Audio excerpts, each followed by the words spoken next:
Iran Israel সংঘর্ষ শুরু হয় ৩ জুন ২০২৫ থেকে, যখন ইসরায়েল ইরানের নিউক্লিয়ার কেন্দ্রসহ হাইব্রিড মিসাইল ও সামরিক অবকাঠামোতে আক্রমণ চালায়। একে তারা অপারেশন ভাইজিং লায়ন কি নামে পরিচিত করেছে। প্রথম পর্যায়ে তেহরান, ইস্পাহান, কোরমসহ বিভিন্ন এলাকায় বিস্ফোরণের খবর পাওয়া যায়। ইরান এরপর ইসরায়েলের বিভিন্ন শহরে তেল অবিব, হাইফা, বেয়ারশেবা ব্যালিস্টিক মিসাইল ও ড্রোন হামলা চালায়, যার ফলে সাইরেন বাজে এবং কিছু অংশে ক্ষয়ক্ষতি ও আহতের খবর পাওয়া যায়।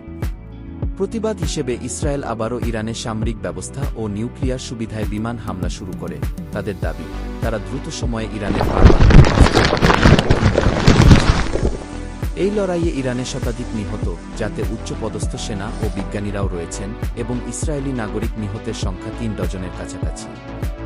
সোরোকা হাসপাতালেও আঘাত হয়েছিল, যেখানে অন্তত ৮০ জন আহত হন।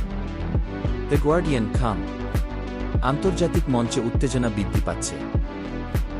ইউরোপীয় নেতারা সুইজারল্যান্ডে কূটনৈতিক বৈঠক করেন, কিন্তু কোনো শান্তি সমঝোতা হয়নি এবং জাতিসংঘ, রাশিয়া, চীন ইত্যাদি অনতিদ্রুত সংঘর্ষ বন্ধের আহ্বান জানিয়েছে। আমেরিকার প্রেসিডেন্ট ডোনাল্ড ট্রাম্প পরিস্থিতির দিকে নজর রাখছেন এবং প্রয়োজনে ২ সপ্তাহের মধ্যে যুক্তরাষ্ট্রের সামরিক হস্তক্ষেপ বিবেচনায় আনা হতে পারে। তেহরান থেকে প্রায় ১০০,০০০ নাগরিক উত্তরের দিকে পালিয়েছে এবং ইরানে প্রায় ১ সপ্তাহ ধরে ইন্টারনেট লকডাউন, মিডিয়ার নিয়ন্ত্রণ ও তথ্য সংগ্রহে বাধা দেওয়া হচ্ছে।